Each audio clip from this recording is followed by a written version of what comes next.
Blessed love and blessed day, boxing world, boxing nation, fighting world, fighting nation. It's Coach Fighting. This is real life boxing. In this video, I'm gonna be discussing Amanda Serano versus Katie Taylor. What a great fight last night. Absolutely amazing fight from the two. Great fight. The predictions on my channel. I did a prediction with Magic Mike Magic Boxing. The twins, M Chop and B Chop, they both predicted Katie Taylor to win. One predicted a stoppage, one predicted a split. Did I do a prediction? I didn't do a prediction, but my prediction was Katie Taylor by split decision or a draw. It was going to be a draw or Katie Taylor by split decision. I knew it was going to be a great fight. Those are two of my favorite female fighters in boxing is Katie Taylor and Amanda Serano because of the way they perform, like their ability, their skill set, just absolutely amazing, and I love watching both of them. So let's get into the fight. Now, I'm gonna focus this video right here on a robbery. Y'all give me y'all best 1-1-2 down the pipe, double straight, and double jab in the straight down the pipe. Doesn't matter, southpaw, right-handed, y'all give it to me. Hit the like button, subscribe to the channel, hit the bell icon so you can be notified when all content is being uploaded on the channel. We in a boxing gym, let's go. Sunday, day off for the fighters, but you know, I'm in here. Let's talk about the robbery. Why this fight? Now, whether you thought Amanda Serano won or Katie Taylor won, you know what I'm saying, is, you know, it's all opinion. It was a great fight, but let's talk about the robbery and let's talk about the rounds scored and how you score the fight. Now, why I say this fight wasn't a robbery is because in this fight there's so many swing rounds. Now, a swing round is a round that can go to either fighter. We know in boxing, like, a fight is scored by a number of judges, you know what I mean? 3 judges.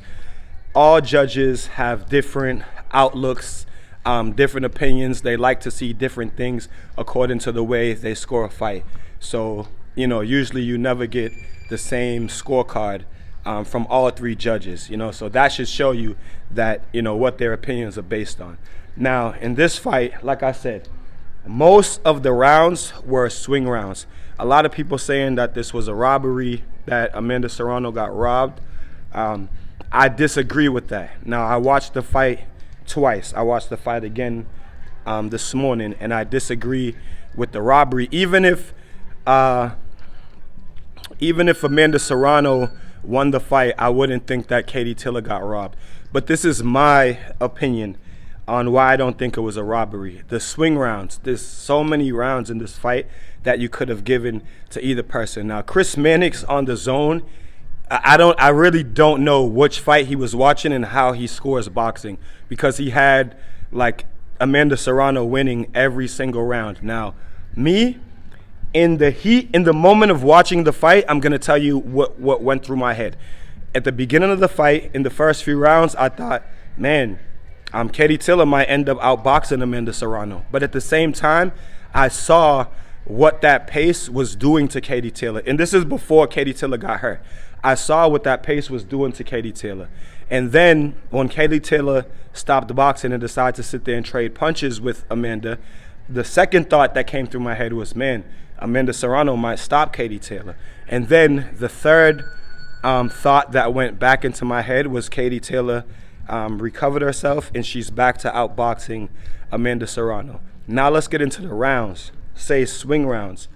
The first, a lot of people, you know, in the heat of watching the fight, I even got up on YouTube and people were saying Amanda Serano got robbed. There's no way Katie Taylor won that fight. But I think that people, you know, they get caught up in the moment of the fight. That's why I don't do my post fights until I watch the fight after, because when you're watching the fight with your adrenaline flowing and with you might want a certain fighter to win, so that could sway the way you're looking at the fight. And even me, like I said, I picked Katie Taylor to win, but with that being in my head, that could sway the way that I'm looking at the fight. So that's why I watched the fight over. Now, in real time, like last night when I watched the fight, I thought that Katie Taylor won a close fight. I thought she did the better rounds, and I thought that she did the better work over the entire course of the fight. And I feel like when it came to rounds, she won more rounds, and that's how boxing fight is scored. It's not scored basically on one round. It's scored over a course of, in their case, 10 rounds. Now, I thought that Katie Taylor won the first 3 rounds, like, clearly. I thought she won the first round clearly. I thought the second round, Amanda Serrano picked it up, but I still gave that round to Katie Taylor. And I thought that Katie Taylor won the third round as well. Now, that's based on opinion. Chris Mannix had Katie Taylor winning the first round, and then had her losing like every round after that. But like I said, I had Katie Taylor winning the first 3 rounds. I thought that she was outboxing Amanda Serrano. I thought that she was countering her beautifully. I thought that she was controlling the distance and controlling what she wanted to do with her lead check hook. Serrano's a southpaw. I thought that Katie Taylor controlled her beautifully with her check hook, and at times she was just able to counter and pop shot Amanda Serrano. And when she was doing this is when she was performing the best, when she was boxing and just pop shotting Amanda Serrano. And Amanda Serrano really had no answer for it. Now in the round, I can't remember if it was the 4th or the 5th round, where Katie Taylor decided to stand in there, and I think that Katie Taylor got overconfident because she was hitting Amanda Serrano so easily, and I felt like Katie Taylor probably felt, man, I can probably hurt her if I stand here and sit down on these punches and land. Instead, it worked in reverse. They were both like rocking each other, but of course, Amanda Serrano got the best of Katie Taylor in those 2 rounds. Now, there are 2 rounds. I think that this is my honest opinion based on the fight. I think as far as clear rounds won, I think that there are maybe 4 or 5 clear rounds for Katie Taylor, and then there's about 3 or 4 clear rounds for not even. I can't. I mean, 4 is being generous, and I'm talking about clear rounds where she clearly won that round. I think there's maybe the round where Amanda Serrano hurt Katie Taylor, and then the round after that, and even the round after that could have really been a swing round. Like, even though Katie was hurt, she was still throwing punches and landing them. You know what I mean? And that was one of the reasons why I actually predicted I didn't do a video on it again, but that's one of the reasons why I thought that Katie Taylor was going to win the fight, because in my opinion, Amanda Serrano just gets hit way too much. Usually in her fights, she's the aggressor, and she relies on just breaking opponents down with her power punching and with her stalking, with her footwork. Because, and this is why I said, like in the 3rd, 4th round, I thought that Katie Taylor was outboxing her, but I can also see that it was kind of breaking Katie Taylor down, because when someone is stalking you, even if they're not throwing punches, if they're stalking you and they're a hard puncher and they have good footwork, like they're cutting off the ring, they're just not letting you like bounce around the ring, that in itself is very draining and can be very draining. I see it in the gym. It's actually a tactic that I enforce fighters to use, like when they're heavy punches and when they have a boxer like stalk them. It's very, very, very draining. So I can see the toll that it was taking on Katie Taylor. But again, this is why I thought that Katie Taylor would win the fight, because to me, Amanda Serrano just gets hit with too many clean punches. Most of the time, it doesn't matter, because she has a great chin. The punches don't affect her, and she's always like the stronger, harder, more dominant puncher in her fight, so she tends to get away with it. But for some reason, I just didn't think that she was going to be able to get away with it in this fight against Katie Taylor. Katie Taylor is a dog as well, and she proved it last night. But let's focus on and like I said, great fight by Katie Taylor. Like I said, this fight could have gone, great fight by Amanda Serrano. very, very, very close fight as far as the competition. But if you break down the round scoring, I think that Katie Taylor won. I think that 6-4. Katie Taylor is a good call. I even think 7-3 is a good call. To me, like I said, you're watching the action, you're excited. To me, when you score the fight and watch the fight and score the fight, to me even 7-3 is not. It's not bad. Katie Taylor.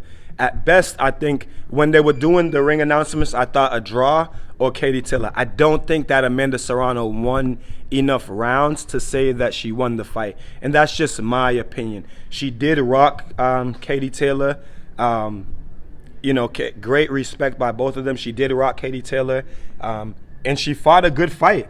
But I don't think that she did enough. You know what I mean? Katie Taylor was always countering, even when Amanda had Katie Taylor hurt. Katie Taylor was still throwing punches and still hitting Amanda Serano. Even in the 10th round now, great round. I thought that Katie Taylor started off the round outboxing Amanda, and then they got into the trenches and they both started letting their hands go in the exchange. Now, even in the exchanges, if you watch the exchanges in slow motion, a lot of the exchanges, you can see that Katie Taylor is catching a lot of Amanda Serrano's punches and countering beautifully. The thing is that Katie Taylor's punches aren't as hard as Amanda Serrano's punches, and Amanda Serrano's punches has had greater effect on Katie Taylor. But that doesn't mean that you should count out the work that Katie Taylor did, if you understand what I'm saying, and the punches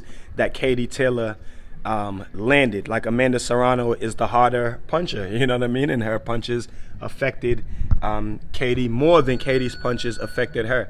With that being said, I do think that Katie Taylor won more rounds and did the better work over the entire course of the fight. Robbery, no. If it would have went to either fighter, like a close fight, can't be a robbery, especially with so many swing rounds. There's so many swing rounds, and like I said, the swing rounds can literally go either way. You know what I'm saying? So we got to just think about it that way.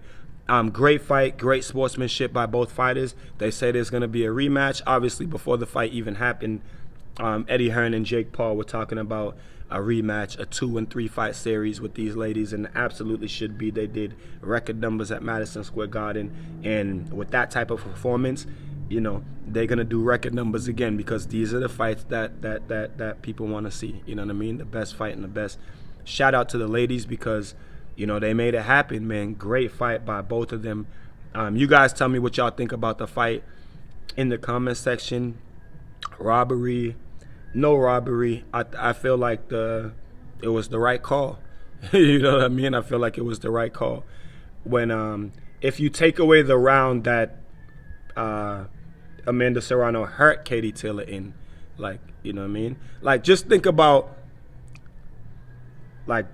dominant rounds. Which rounds could have definitely gone to that person? Which round could have definitely gone to this person? I think the first 4 rounds are Katie Taylor's. Maybe there's one in there, the second or third round, that can go to Amanda Serrano, but I think she clearly won the first 3, 4 rounds. But you guys tell me what y'all think about it in the comment section. Like I said, until then, y'all already know, man. Keep fighting your fight. Protect yourself at all times. It's Coach Fight, and this is Real Life Boxing.